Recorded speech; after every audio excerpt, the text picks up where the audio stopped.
Өнөөдрөөс скутер, мопед явган хүний замаар зорчихгүй. Сайн мэцхан үзэгчтэй глобал мэдээ эхэлж байна. Студид хөтлөгч Гамбтын Баасансар ажиллаж байна. Анхаарлаа хандуулна. Газрын засаг боловсруулах үйлдвэрийг 2028 оны 1-р улиралд ашиглалтад өгнө. Биол Монголиа 2026 үзэсгэлэнд 10-р хайрны 80 гаруй аж ахуйн нэгж оролцож байна. Дэлхийн банк Монгол улсын эдийн засаг 5% өсөх төлөвтэй байна. Сансрын 7 хоног Юрий Гагарины нислэгийн ойг Орос улбаны улсад хэрхэн тэмдэглэж байна вэ? Манай улсад ажиллаж байгаа Орос найруулагчийн тавьсан 2 дахь жүжиг нээлттэй хийнэ. Дэлхийд даяар газрын тос нефт бүтээгдэхүүний үн өсөж, иргэдийн амжиргаанд шууд нөлөөлж байна. Тэгвэл монголчуудын олон жил хүлээж байгаа тос боловсруулах үйлдвэрийг 2028 оны 1-р улиралд ашиглалтад оруулах юм байна.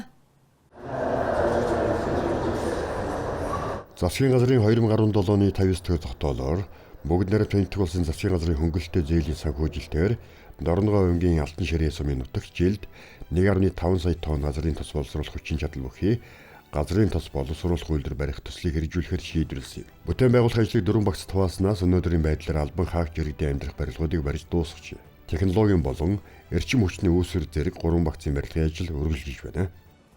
Технологийн бус ачиж буулгах стакат, сав суулга, эрчим хүчний үүсвэрийн гэдэг ийм 3 нэгжнийхэн барилгын ажил нь одоо явагдаж байгаа. Аваг үйлдвэрийн хүчин чадал бол 1.5 сая тонн газрын тос боловсруулж 1 сая 350 орчим мянган тонн одоо Х95 дизелийн түвш, онгоцны түвш, шингэрүүлсэн шаттаг зэрэг одоо газрын тосны бүтээгдэхүүн үйлдвэрлэхээ. Төсөл хэрэгжүүлж эхэлж байхад анхны тооцоололоор эх орныхоо нефтийн хэрлийг бүрэн хангана гэж тооцож байсан. Өнөөдөр хэрэглээ өссөн учраас 40% хангах тооцоо гарсан байна.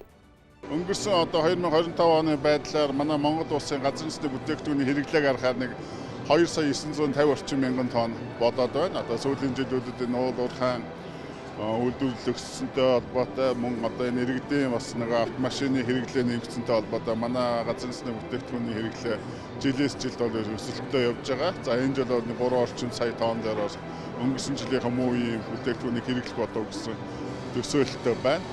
За үйлдвэр маань ашиглалтанд орох юм бол одоо ингээд нэг 45 орчим хувийг дотоодын хэрэгцээг хангахаар байгаа. Өнөөдрийн байдлаар манай улс нийт нефт бүтээгдэхүүний 97%-ийг Оросын холбооны улсаас, үлдсэн хувийг Хятад болон Солонгос улсаас авч байна. Монгол орны хамтдаа бүтээн байгуулалтын өрөөндор барилгын компани, төсөл хөтөлбөрүүд, хөрөнгө оруулагчид, банк санхүүгийн байгууллагууд нэг дор цугларлаа. Дөрөвт жилдээ болж байгаа Биол Монголиа 2026 үзэсгэлэнд 10 гаруй орны 80 гаруй аж ахуйн нэгж оролцож байна.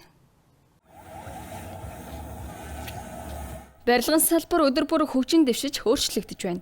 Сүүлийн жилүүдэд энэ салбарт эрсдэс уур амьсгалтай манай улсад тохиромжтой сэргээгдэх эрчим хүч болоод эрчим хүчний хэмнэлттэй технологи зэрэг олон дэвшилтэд бүтээгдэхүүн үйлчилгээ шинээр нэвтэрч байна. Энэ бүхнийг хэрэглээнд нэвтрүүлэх болоод танилцуулахын тулд Биол Монголиа 2026 үзэсгэлэнг зохион байгуулж байна. Бид нар аль болохоор шинэ технологи авчрахыг эрмэлздэг. Ер нь бол шинэ технологиор үр бүтээлтэй, хэмнэлтэй тийм гоё барилга барих тусмаа одоо хот маань гоё болох ёстой. Тэгээ олон улсын стандартыг хангасан сайн чанартай материалаар чанартай барих тусмаа одоо хүний амьдралын чанар тэр хэмжээгээр дээшилдэг. Тэгээ тэр зарчмыг л баримталж нэвтрүүлэхийг бид нар хичээж ажиллагаар онцлог. Үзэсгэлэнгийн хүрээнд бизнес уулзалт, оролцож байгаа улс орны мэрэгчлэнүүдийн мэрэгжлийн хэлэлцүүлэг, семинар, дуршлаг солилцох үйл ажиллагаа зохион байгуулагдаж байна. Энэ жил оролцож байгаа аж ахуйн нэгжүүдийн 30 орчим хувийг гадаадын аж ахуйн нэгж эзэлжээ. Тухайлбал Орос улбаны улсын Бурят улсаас 7 аж ахуйн нэгж оролцож байна. Энэ 7 бизнес эхлүүлжсэн ганц өнөөдөр ирээ үшээ олон удаа энэ танилцуулгын үзэсгэлэнд оролцож байдаг. Тэгээд Монголын талаас бизнес эхлүүлжсэн хүмүүстэй тал найзнар болшинхай. Тэгээд өнөөдөр дахина нэмж гэрээ батлах байх ёстой. Өргөн хэмжээтэй ашигтай тийм ажил явуулахаас цаашдаа. В прошлом году мы в Монголии построили один дом. Өнгөрсөн жил Монгол улсад өөрсдийн технологиор байшин барьсан. Бид жил болгон энэ үзэсгэлэнд шинэ үйлчлүүлэгч, шинэ хамтрагч болохын тулд оролцдог. Одоо компаниас сурталчилгаар зар сурталчилгааны нэгэн компанитай ажиллаж байна. Ирээдүйд Монголын зах зээл өрөөгөө өгнө гэдэгт итгэлтэй байна. Рекламой наших домов в Монголии. Энэ жилийн үзэсгэлэнд Орос улсын улсын Бурят улс, Хятад, Их Британи, Чех, Беларусь мөн манай аж ахуйн нэгжүүд оролцож бүтээгдэхүүн үйлчилгээгээ танилцууллаа. Тэдний төлөөлөл болгож Innermost Energy компанийн төлөөлөлтөд уулзаж ярилцсан юм. Тус компани цахилгааны ерөнхий хуваарлagч галын болон давхрын самбар үйлдвэрлэдэг байна. Листэ бол хятад ардуудаас ган цайрцсан лист худалдаа авч хийдэг байна. За тэгээд хэлбэр хийц одоо хэмжээг зургийн дагуу зураг төсөл боловсруулад за зургийнхын дагуу дотоодод нуглаа, гагнуур гэх мэт одоо үйл ажиллагааг бол дотоодод хийдэг тий.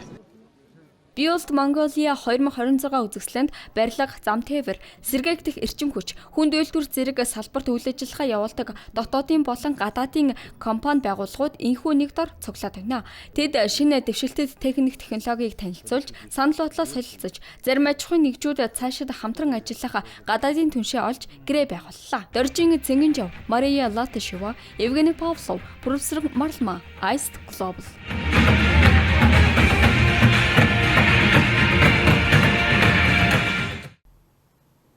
Үзэгчдээ үргэлжлүүлэн зарим үйл явдлын мэдээллийг цөөн өгөх хүргэе.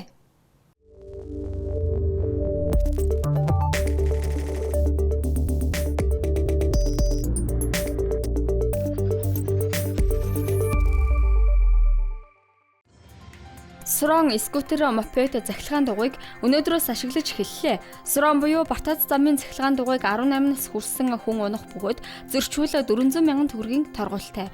Мотоциклийн ангилалд хамааруулсан тул насанд хүрсэн байхын зэрэгцээ А ангиллын үнэмлэхтэй.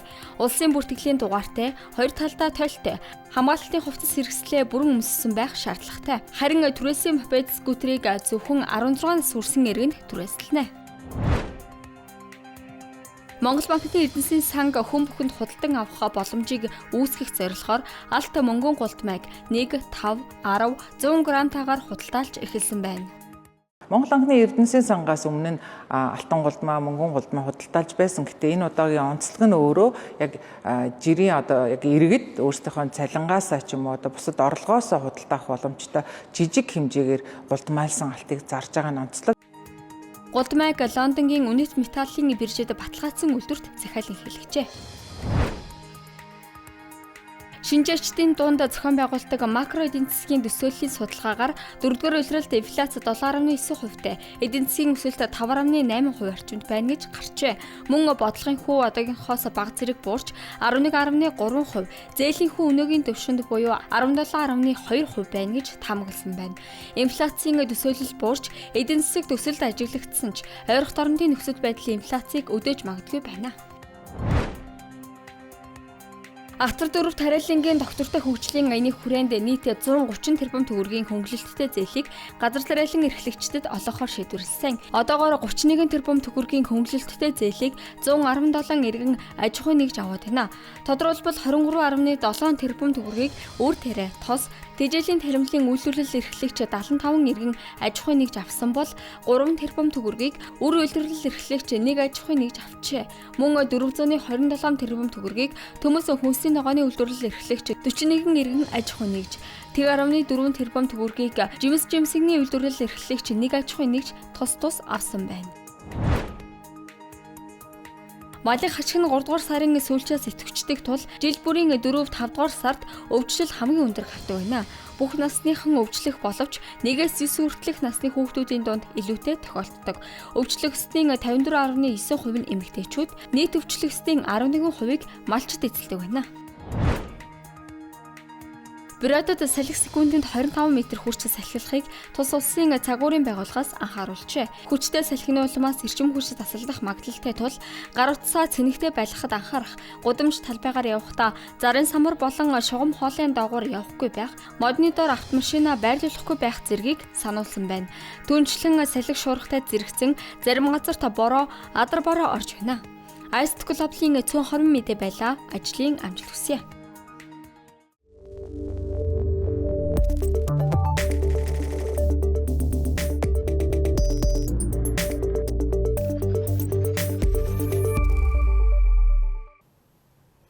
Дэлхийн банкнаас Монгол улсын эдийн засгийн тайм тайланг танилцууллаа. 2026 онд Монгол улсын эдийн засагт 5% өсөлттэй байх төсөөлөлтэй гарчээ. Энэ нь 2025 оны 6.8% өсөлтөөс буурсан үзүүлэлт боловч харьцангуй доктортой сайн үзүүлэлт гэж үнэлсэн байна. Өсөлт өмнөх оноос буурсан гол шалтгаан нь уулуурхан салбарын өсөлт 2025 онд маш өндөр байсантай холбоотой.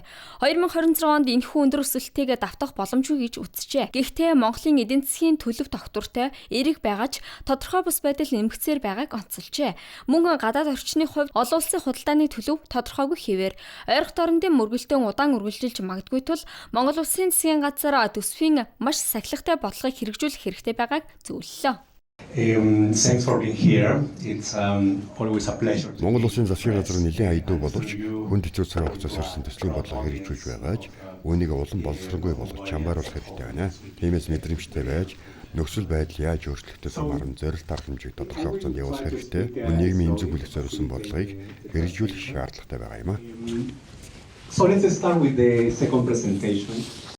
Хөдөө аж ахуйн салбар сэргэж уул уурхай тэр дундаа үндэсний томоохон уурхай оюу тулгын зэсийн баяжмлын үйлдвэрлэл эрчимтэй тэлсэн нь нүүрсний олборлолт саарсан сөрөг нөлөөг сармагжуулжээ. Барилга, аж үйлдвэрлэл зэрэг бусад салбар идэвхжсэн бол худалдаа үйлчилгээний салбар харьцангуй сул гарчээ. Экспортын орлого сайн байж, өрхийн орлого доктортой нэмэгдснээр хувийн хэрэглээний өсөлт харьцангуй өндөр түвшинд хадгалагдсан байна. Нөгөө талаас хүнс, эрчим хүчний үнэ нэмэгдсэн нь инфляц 2024 оны дундаж 6.8%-аас 2025 онд 8.6% хүрч өсөх гол шалтгаан болжээ. 26 он болон цаашдаа өрхийн хувийн хэрэглээ бол ерөнхийдөө эдийн засгийг дэмжих чиглэлд өсөлттэй байхаар байгаа. Гэхдээ энэ эерэг нөлөө бол саарах нэг тийм чиг хандлага ажиглагдахаар байна. Яагаад гэхээр инфляц бол одоо харьцангуй өндрөөр тогтохоор байна. Тэгэхээр өрхийн бодит худалдаа авах чадварт бол нөлөөлнө. Нөгөө талаас нэрлсэн цалин сүүлийн өмнөх жилүүдэд бол илүү эрчимтэй өсчихсэн бол энэ жил болон дараагийн жилүүдэд нэрлсэн цалингийн өсөлт арай доогуур байх юм төсөөлөлтөө. Тэгэхээр мэдээж зэрэг орлогод байгаа өрхүүдийн хэрэглээ бас аажмаар сулрах байх. Дэлхийн банкны тайланд эдийн засгийн дархлааг бэхжүүлж төрөлжүүлэх ач холбогдлыг онцолжээ. Тухайлбал өрсөлдөх чадварыг нэмэхийн тулд дэд бүтцийн хоцрогдлыг арилгах, нэн ховор ашигт малтамлын салбарыг хөгжүүлэх, гамшигын бэлэн байдал, уур амьсгалын өөрчлөлтийг дэвсгэрлэх чадварыг бэхжүүлэх нь чухлыг дурдсан байна. Дорж Цингинжав, Пүрэвсрэн Марлма, Iced Global. 4-р сарын 12 бол хүн төрөлхтний түүхэнд хамгийн чухал өдрүүдийн нэг. 65 жилийн өмнө энэ өдөр анхны хүн сансарт нисэн нь Юрий Гагарин байлаа. Энэхүү түүхэн өдрийг дэлхийд даяараа тэмдэглэдэг бол Оросын холбооны улсад сансрын 7 хоног болгон өргөн хүрээнд зохион байгуулж байна. Үзэсгэлэн аялал, сансрын нисэгчтэй уулзах боломж, жинхэнэ сансрын төхөөрөмжийг нүдээр үзэж гараараа хүрэх боломж гээд олон сонирхолтой арга хэмжээ эдгээр өдрүүдэд хүмүүрт нээлттэй байна. Сансрын 7 хоногийн хүрээнд Оросын сансар судлалын агентлаг сансрын нисэгч бэлтгэх төвийнхөө үүдийг олон нийтэд нээлээ. Тус төвийн мэрэгжилтнүүд оддын багт элсэх хүсэлтэй хүмүүст ямар сорилтуудыг даван туулах шаардлагатайг танилцуулсан юм.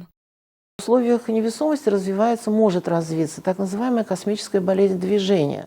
Жингүүдлийн нөхцөлд сансрын хөдөлгөөний өвчин гэж нэрлэгддэг байдал үүсч болдог. Энэ дэлхийд дээрх далайн өвчнөд төстэй. Ямар шинж тэмдэг илэрдэг вэ гэвэл сулрах, яадрах, дотор муухаарах, хөлөрс тавгагдах зэрэг мэдрэмжүүд илэрч болно. Бид хүний бие хэр дасах чадвартайг тодорхойлдог. Зарим хүнд шаардлагатай түвшинд хүрэхэд 2-3 удаагийн бэлтгэл хангалттай байхад зарим нь 5-6 удаа шаардлагатай болдог. Мөн төрөлхийн маш сайн тэнцвэрийн системтэй сансрын нисгэгчид ч бий. Такие космонавты, которые высокая вестибулярная устойчивость от рождения. Мэдээж сансарт нисэхэд зөвхөн эрүүл мэнд хангалттай биш. Сансрын нисэгч бол хамгийн хүнд мэргэжлүүдийн нэг. Тэд тусгай мэдлэг ур чадвартай байхаас гадна ашиглах техникээ төгс эзэмссэн байх шаардлагатай. Вначале космонавт изучает систему. Эхлээд сансрын нисгэгч системүүдийг тус тусад нь судална. Модулд орж ерөнхий бүтцтэй танилцсан. Ямар модуль юуны зориулалттай, хэд байдаг, хэрхэн ажилладаг зэргийг ойлгоно. Дараа нь систем бүрийг нарийвчлан судалж, удирдлагын самбар, зөөврийн компьютер ашиглах, асаах, унтраах, ямар онцгой нөхцөл үүсч болохыг сурна. Үүний дараа цогц сургалт руу шилжинэ. Сансрын нисгэгч бэлтгэлийн төхөөрөмж дээр 4 цагийн турш бүх системийг хамаарсан бэлтгэл хийдэг. Энэ нь өглөөнөөс орой хүртэлх бүтэн ажлын өдрийг дуурайлган явуулдаг. По планированию вечером. Одоогоор Роскосмос сансрын цэгчдэд сонгон шалгаруулах нээлттэй уралдаан зарлаад байна. Сонгон шалгаруулалтаа 9-р сарын 30 хүртэл үргэлжлэх бөгөөд хүсэлтүүдийг 6-р сарын 30 хүртэл хүлээн авна. Магадгүй энэ шинэ баг ирээдүйн Оросын тойрог замын станц руу нисэх анхны бүрэлдэхүүн болж мэднэ. Тус станц байгуулах талаар Роскосмосын тэргүүн Дмитрий Баканов сайхан мэдгдсэн юм а. Сейчас к нам обращаются ряд стран с просьбой. Одоогоор манайд хэд хэдэн улс хандаж өөрсдийн сансрын нисгчдийг бэлтгүүлж олон улсын сансрын станц руу илгээх хүсэл тавьж байгаа. Гэвч тийш нисхийн тулд олон улсын сансрын станцын эзэмших 5 улс, Оросын холбооны улс, Америкийн нэгдсэн улс, Европын холбоо, Япон, Канада бүгд зөвшөөрөх ёстой юм. Зарим улсууд манай түншүүдэд татгалзаж байна. Харин Оросын тойрог замын станцтай ийм асуудал гарахгүй. Бид өөрсдөө аль түнш, аль улс найзууд оролцуулахыг шийднэ. Станции не будет. Мы дополнительно подумаем. Харин одоогоор олон улсын сансрын станц хэвэн ажиллаж тэнд Оросын хэд хэдэн сансрын нисгч үүрэг гүйцэтгэж байна. Мягмар гарагт тэд сансарлуу мэдлийн хамтаараа марафоны оролцогчдтой шууд холбогдсон ярилцаж тун сонирхолтой асуултад хариулжээ. Говорят, что после выхода в открытый Задгаа сансарт гарсны дараа скафандр вөөрөлцгөн шиг үнэртдэг гэдэг үнэн үү? Бас Орос улсын сансрын судал дээр тань мэдэгдэж байсан хамгийн сонин үнэр юу вэ? Какой самый странный запах? Я, честно говоря, не почувствовал никакого запаха малины.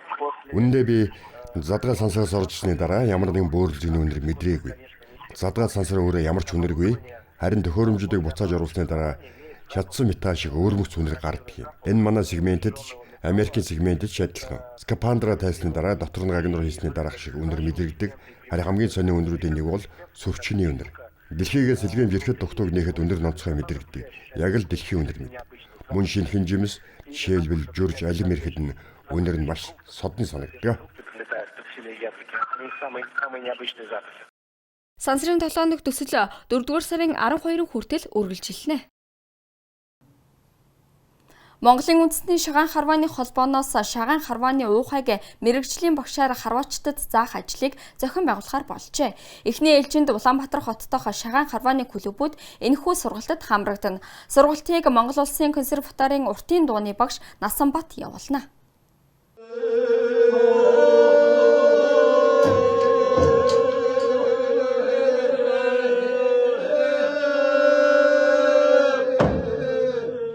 Монголын үндэсний шагаан харвааны холбоо 2026 оныг уухайтай жил болгон зарласан.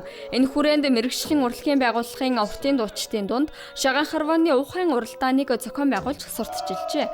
Мөн шагаан уухайн тэмцээнийг уртын дууны нэгдсэн холбоо болон хуур магнит чуулгатай хамтран зохион байгуулсан байна. Одоо шагаан харвааны уухайн сургалтыг мэрэгжлийн багшийн удирдлагад дор сургах ажлыг зохион байгуулах гэж байна. Уухай гэдэг өөрөө олон төрөл байна. Сурын уухай гэж байна. Уртын дууны дасгал уухай гэж байна. Тэр дундаа шагаан харвааны уухай гэж байна. Уухайн дотроо бас хувилбарууд бас байна. Энэ хувилбарууд нь болохоор онооны уухай, най уухай, боржгон уухай гэсэн энэ мэт олон сайхан уухайнууд байна. Шагаан харвааны үеэр уухайлах нь харваачдын цэцэг нэмэх, эсрэг багийг огцом хүчтэй уухайгаар барьц алдуулах зорилгыг агуулдаг. Уухай нь төв халахын уухай, дөрүүд далайн ханы, баяд урайхайн боржхон уухай гихчлэн нутаг орны онцлогоос шалтгаалж өөр байна. Харин үндэсний баяр наадмын үеэр голдуу төв халахын боржхон уухайгаар нааддаг байна. Уухай нь борны цол, гингоо, сурын уухайтай тун дөстэй. Өөрийн талын харваачдыг дэмжин урам хүч өгдөг байна. Шагаан уухайг бол шагаачд най уухай гэдэг хоорондоо сайхан эвтэй найртай ингэж сайхан шагаагаа хэдүүлээ эхэлье тоглоё гэсэн ийм байхад одоо сүүлийн үед нөгөө шагаа харваачд маань нөгөө эсрэг багийнхаа бас эсрэг ашиглах өрсөлдөгчийг алдуулахын тулд ингэж сул талууд бас энэ дээр ажиглагдж байна. Тийм учраас яг сайхан эвтэй найртай сайхан дуглыгээд одоо шагаа харах най ухаага эхлээд тэгээд тэр сайхан онжэвэл сайхан дуугаа сайхан өндөрсгөө сайхан гой болгоод явна. Ийм сайхан өв соёлыг одоо заах улсандаа маш их баяртай. Уухай сургалт энэ сарын 18-нд эхлэх юм байна. Манасад ажиллаж байгаа Орос найруулагчийн тавьсан 2 дахь шинэ жүжиг энэ ням гарагт нээлттэй хийх гэж байна. Түүнчлэн рок поп альтернатив урлагийн энэ цагийн шигтгэе болсон 3 бүсгүй ганцхан удаа тоглолтоо хийхэр болсон нь энэ амралтын өдрийн зочир сонин болж байна. Цогны цаана Наан. Жүжиглээд бэлэн болчоо л гэж надад.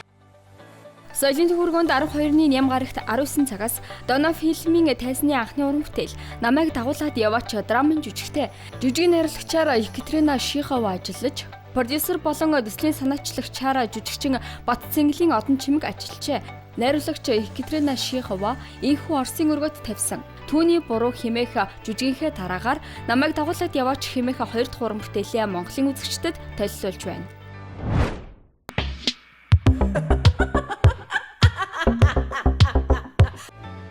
Оросын өргөө буюу хуучнаар Оросын шинжлэх ухаан соёлын төвд 11-ний Бям гарагийн 19 цагаас Протеатрын уран бүтээл Энэмтгийн хүн жүжигийг тоглоно. Баяр цэнгэлтэй, ад жаргалтай байхын тулд хүмүүсийн амьдрал, хүмүүсийн хувь заяагаар тоглодог хүмүүсийг шүүмжилсэн Францын хамгийн гэхээс илүү эмгэнэлт жүжиг, эмгэнэлт зохиол роман. Уг жүжигийг Францын алдарт зохиолч Хьюгогийн Энэмтгийн хүн романаас сэтгэлэн бүтээжээ. Энэ хорвоо дээр хүн өөрийнхөө төлөө амьдрдаг юм байна. Хүний төлөө байж аж жаргалтай байд юм байна гэдэг цаад философи нь юм шиг.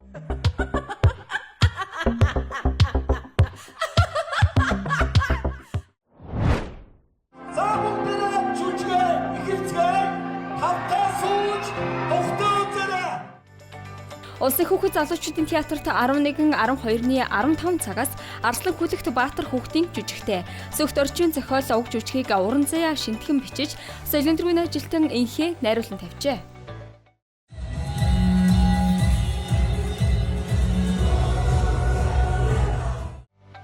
Жүжигт ухаант мэрэгэн хүүгийн ад явдлаар дүүрэн аялал гарах бөгөөд аимшигтай рах мангасаас үзэсгэлэн гүнжийг аварч буй тухай өгүүлнэ. Сонирхуулахад тус жүжигийн ерхий продюсераар ажилласан гавьяат жүжигчин Ариун бол буюу Боё саяхан болсон Мөнгөн мод наадмын шилдэг продюсераар шалгарчээ. Улсын дөрөвчгийн Эрдэнэ театрт 11-12-ны 17 цагаас Монголын шилдэг хөгжмийн зохиолчдын нэг төрийн шагналт хөгжмийн зохиолч Цогцлын Нацагд орчин Мэндэлсний 75 насны ойд зориулсан түүний шилдэг бүтээлүүдийн нэг Үүлэн заяа дуурийг тоглох гэж байна. Үүлэн заяа дуур бол тухайн үеийн хоролдоо ноёны үеийн Монголын ахуйг харуулсан маш сайхан юм дуур байдаг, маш гоё хөгжмөнтэй. Цогцлын Нацагд орчин Монголын орчин цагийн хөгжмийн хөгжилд онцгой гавьяа байгуулсан хүмүүсийн нэгд зүй ёсоор тосогддог бөгөөд 4 дуур, 1 бүжгэн жүжиг, 30 шахам симфони бүтээл, мөн тооны кино, жүжигийн хөгжим зэрэг олон зуун бүтээл төрөвчээ. Нацагд орж байгаа болохоор манай театрын дарга байсан тухайн үед бас хариуцлагатай албан тушаалуудыг хашиж байсан урлагийн соёлын байгууллага 3 бүлэг 4 үзэгдэлтэй Үүлэн заяа дуур нь анх 1988 оны 4-р сарын 29-ны өдөр тайзнаа тавигдсан 38 жил болж байгаа дуур юм. Хэтэлэндээ сэтгэл халамцсан хин гомлоо би нэхэ хондодарсан доороо хөлчүүрээ Асарнад 11-ний 19 цагаас Маралчингоо Агима Баярцэг нарын нэмэгтэй уран бүтээлчийн ганцхан удаа тоглолттой. Уг тоглолт нь үзэгчдэд зөвхөн дууг хэрхэн дуулахыг сонсох бус ирсэн хүмүүр тоглолтын явцад бүтэн уран сайхны кино, драмын жүжигийг үзсэн мэт мэдрэмжийг авна. Ингэхдээ сэтгэл хөдлөсөн хайрын дуу түүхээр аялж, аль нэгэн түүх мэдрэмжтэй өөрийгөө адилтгаж харах дотоод сэтгэлтэйгээ нүүр тулах боломжийг олгоно. Монгол бүхий өргөнд 11-ний 14 цаг 30 минутаас үндэсний бүхий холбооны Алтан цомын хагас шигшээ барилдаантай MCS Energy баг, Хамаг Монгол багтай, Хатанд International баг, Акпо Skytel багтай тус барилдана. Төмөр замын чуулгын ганцхан паласт 11-ний Бям гарагийн 17 цагаас Цагаан лаваа чуулгын Намбатик Legend ардын урлаг өвсөйлийн тоглолт хуурийн дагуу. Плаза Таварт 11-12-ны 16 цагаас Монгол хуур чуулгын гадаад дотоодын жуулчдад зориулсан ардын урлагийн тоглолт тус үргэлжилж байна. Ice Global амралтын өдрүүдэд болох урлаг спортын зарим үйл явдлын мэдээллийг хүргэлээ. Нийслэлийн төв талбайд хаврын баярын үйл ажиллагаа үргэлжилж байна. Энэ амралтын өдөр олон улсын хөгжмийн наадмын өмнөх жижигрүүлсэн хувилбарыг зохион байгуулахаар шийдвэрлэжээ.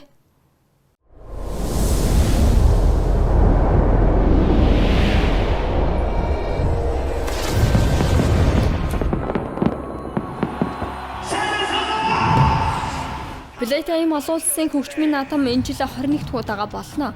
Тус хөгжмийн наадам энэ жил 7 дугаар сарын 2-оос 4-ний өдрүүдэд болно. Наадмыг налах дүүрэгдэх Плейтайм хүрээлэнд зохион байгуулахар шийдвэрлэсэн. Харин энэхүү наадмын өмнөх эхний pre-event-ийг энэ нь Ням гарагт буюу 4-р сарын 12-нд Сүхбаатарын талбайд зохион байгуулахар болжээ. Тус үйл ажиллагаанд La Bombie DJ Set, Crazy Sad Asians, Newborn, Sataro, Lemons, EBA DJ Set зэрэг хамтлаг уран бүтээлчид оролцсноо. Соёлын аялал жуулчлалыг хөгжүүлэх, Улаанбаатар хотыг хөгжмийн хот болгох зорилгын хүрээнд зохион байгуулдаг Плейтайм наадамд энэ жил 15 орны 30 гаруй хамтлаг уран бүтээлчид оролцохоо мэдэгдээд байна. Эрхэм үзэгчдээ та бүхэнд глобал мэдээ баасан гарагийн дугаараа хүргэлээ. Анхаарлаа хандуулан хамт байсанд баярлалаа. Баяртай.